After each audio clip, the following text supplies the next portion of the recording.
हम पढ़ रहे हैं एब्सोल्यूट वैल्यू और मॉडुलस। इससे पहले हमने पढ़ा कि मैथमेटिकल जो बेसिक ऑपरेटर्स थे, एडिशन, मल्टीप्लिकेशन, डिवीजन, ये ऑपरेटर्स हमने कॉम्प्लेक्स नंबर में हम किस तरह परफॉर्म करते थे वो हमने सीखा।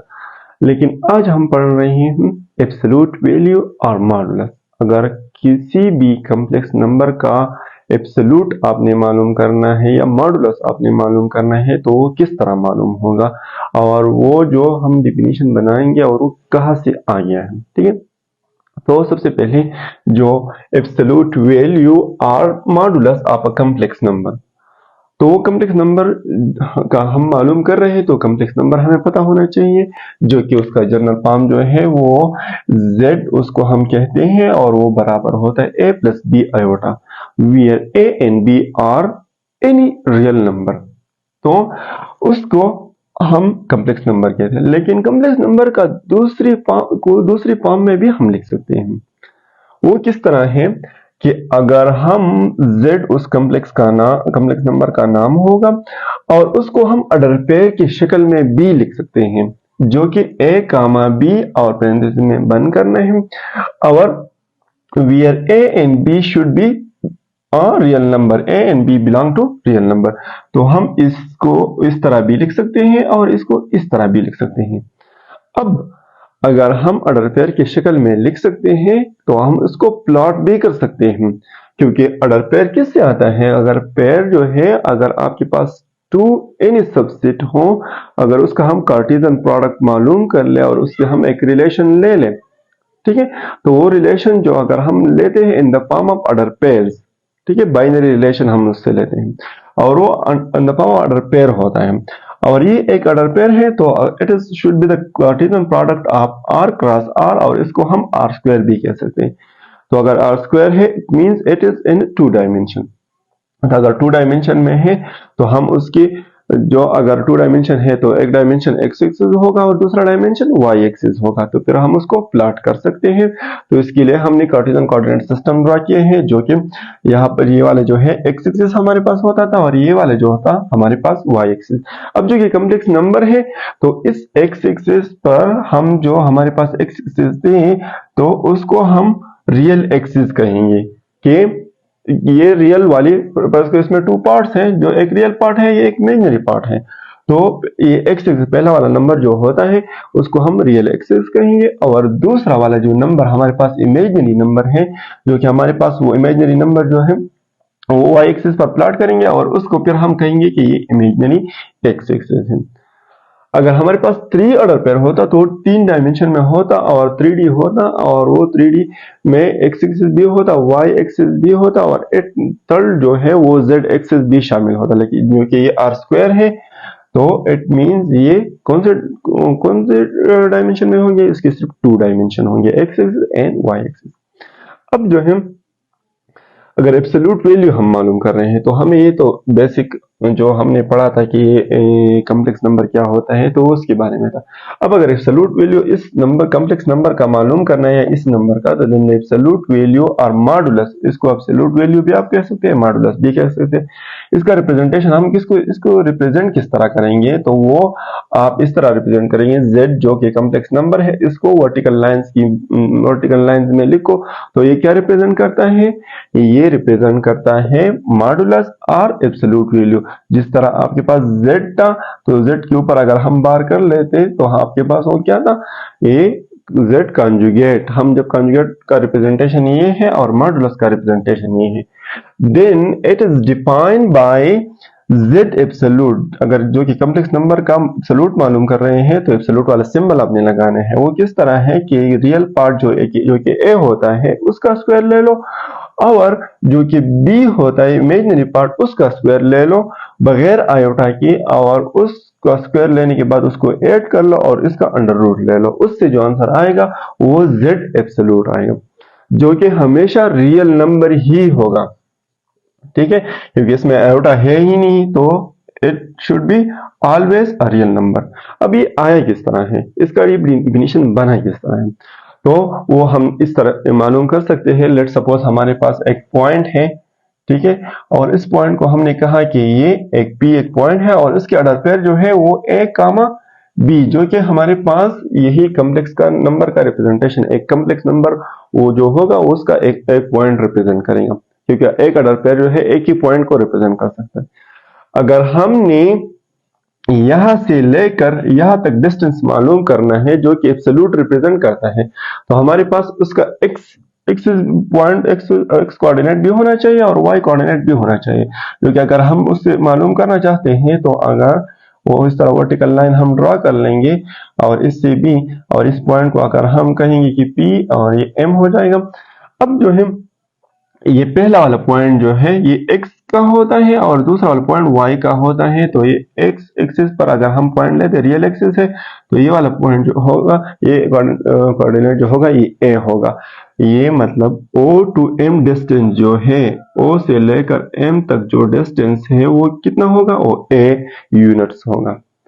इसी तरह अगर हम M टू P डिस्टेंस जो कि वर्टिकल है, y एक्सिस पर है, तो y आपके पास क्या है, इट मींस ये B होगा।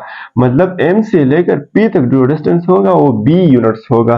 तो M से लेकर P तक जो डिस्टेंस होगा वो कितना होगा, B यूनिट्स होगा। और हम मालूम करना चाहते हैं कि ये O टू P डिस्टेंस हम मालूम करना चाहते हैं, और ये हमारे पास क्या रिप्रेजेंट करता है, it represent the absolute of this complex number which is A, B, A, B, मतलब it is order, actually order पे। अगर Z एब्सोल्यूट हमने मालूम करना है, तो अगर आप इसको देखें ये कौन सा ट्राइंगल बन गया है, ये एक राइट एंगल ट्राइंगल बन चुका है। कौन सा ट्राइंगल, राइट एंगल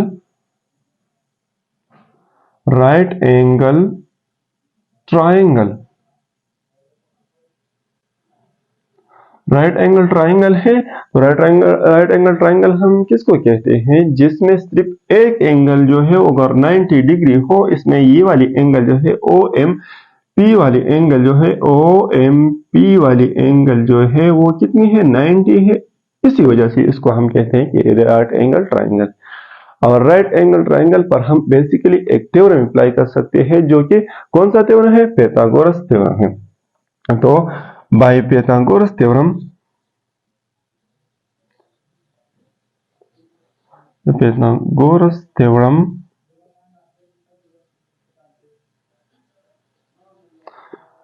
तो पाइथागोरस थ्योरम क्या है कि जब आपके पास हाइपोटेन्यूज का स्क्वायर h स्क्वायर जो होता है वो किसके बराबर होता है, base square plus perpendicular square. तो ये पाइथागोरस थ्योरम का स्टेटमेंट है। और इस ट्राइंगल में बेस जो है वो क्या है, जो कि बेस आपके पास जो है वो O टू M है, और O टू M जो है डिस्टेंस बराबर है वो A का। और अगर परपेंडिकुलर आप मालूम करना चाहते हैं, वो परपेंडिकुलर वर्टिकल एंगल कहते हैं, जो कि परपेंडिकुलर है M टू P, और M टू P डिस्टेंस जो है वो B के बराबर है, तो इसको हम कहेंगे कि ये परपेंडिकुलर है। ठीक है। इसी तरह तो और 90 एंगल की मुखालिफ जो साइड होता है उसको हम हाइपोटेन्यूज कहते हैं, हाइपोटेन्यूज। ठीक है। और वो कौन सा डिस्टेंस है, वो O to P, O to P। और O टू P एक्चुअली क्या है, it is the absolute of Z, मतलब मॉडुलस ऑफ Z। तो यहाँ पर ये इस थ्योरम में अगर हम ये वैल्यू पुट कर लेंगे तो आपके पास ये थ्योरम इस तरह बन जाएगा, हाइपोटेन्यूज है H है, तो H की जगह हम क्या पुट कर सकते हैं, Z एब्सोल्यूट होल स्क्वायर। इस H पर स्क्वायर है तो इस पर भी स्क्वायर होगा। बेस आपके पास क्या है, A है, तो बेस की जगह हम A पुट कर सकते हैं, और A B पर स्क्वायर है जो कि बेस पर स्क्वायर है, तो A पर भी क्या होगा, स्क्वायर होना चाहिए। ठीक है। और P एक्चुअली परपेंडिकुलर है, perpendicular is the distance is equal to M से लेकर P तक है, और एक्चुअली डिस्टेंस जो है वो B के बराबर है। अब परपेंडिकुलर पर स्क्वायर है तो B पर भी क्या होना चाहिए, स्क्वायर होना चाहिए। अब ये हम Z एब्सोल्यूट मालूम कर रहे हैं, तो Z एब्सोल्यूट पर स्क्वायर है, तो स्क्वायर हटाना है। तो स्क्वायर हटाने के लिए हम एक क्या तरीका अप्लाई करते हैं, स्क्वायर अब एक तरीके से हटा सकते हैं जो कि स्क्वायर रूट है। क्यूब अब किस तरह हटा सकते हैं, क्यूब रूट से। तो अब ये स्क्वायर रूट अगर हम हटाना चाहते हैं taking square on both in side, तो ये अगर इस साइड पर हम स्क्वायर ले ले तो z एब्सोल्यूट होल स्क्वायर, इस साइड पर भी आप स्क्वायर रूट ले लें, जो कि दोनों साइड पर लेना है a स्क्वायर और प्लस b स्क्वायर। तो यहाँ पर ये स्क्वायर रूट खत्म हो जाएगा और आपके पास इससे फाइनली रिजल्ट जो है z absolute is equal to a square plus b square. और अगर ये डिफिनीशन हमने जो यहाँ पर जो हम एब्सोल्यूट को डिफाइन कर रहे थे, ये डिफिनीशन हमने इस्तेमाल किया। अब इसका एक एग्जांपल करते हैं कि इस किसी कॉम्प्लेक्स नंबर का एब्सोल्यूट किस तरह मालूम करना है। तो लेट सपोज अगर हमारे पास एक नंबर यहाँ पर लेते हैं कि let z is a complex number and is actually 3 + 7 iota, ये एक कॉम्प्लेक्स नंबर है। और अगर आपसे कह रहा है कि इसका एब्सोल्यूट मालूम करना है, तो किस तरह मालूम करने हैं कि उसका रिप्रेजेंटेशन पहले चेंज करना है कि z एब्सोल्यूट अगर आपने मालूम करना है तो उसका डिफिनीशन आपको क्लियर होना चाहिए, जो कि यही डिफिनीशन है कि जो है a square plus b square. अब जो है इस क्वेश्चन जो हमने अपनी तरफ से एक क्वेश्चन लिया है, इसमें a कौन सा है और b कौन सा है। अगर a आप देखें तो इसको जनरल फॉर्म के साथ अगर हम कंपेयर कर ले, जनरल फॉर्म क्या होता है a प्लस b आयोटा। तो a पहला वाला जिसके साथ आयोटा नहीं होता वो a होता है, तो इट मींस a आपके पास क्या है 3 है, और b वाला आयोटा वाला नंबर जो है वो क्या है, जिसके साथ आयोटा है वो 7 है, और यहाँ पर जिसके साथ आयोटा है वो b है। तो एक्चुअली b किसके बराबर है 7 है। तो इस दोनों को कंपेयर कर लो तो आपके पास a और b मालूम हो जाता है, और a और b इस जो कि एब्सोल्यूट का डिफिनीशन था उसमें पुट करना है। तो z absolute is equal to a square, आपके पास क्या है a आपके पास क्या है 3 है, तो 3 पर आपने स्क्वायर लेना है, एंड प्लस b आपके पास क्या है 7 है, तो 7 पर भी आपने स्क्वायर लेना है, और ये z एब्सोल्यूट होगा। z एब्सोल्यूट का आंसर जो है 3 का स्क्वायर क्या आता है 3 3 9, n प्लस 7 का स्क्वायर क्या आता है 49। तो आपके पास जो फाइनल रिजल्ट आ जाएगा वो इस तरह होगा कि 58 होल अंडर रूट। अगर इसको फिर आप फर्दर सॉल्व करना चाहते हैं तो एक्चुअली आंसर तो यही है कि अगर z एब्सोल्यूट, ये भी इससे जो फाइनल रिजल्ट अगर आएगा वो भी एक नंबर होगा जो कि सिर्फ एक रियल नंबर ही होगा, और मैंने पहले आपको कहा था कि इसका आंसर हमेशा रियल नंबर ही होगा। ठीक है, तो it's all about how we will find the absolute of a complex number.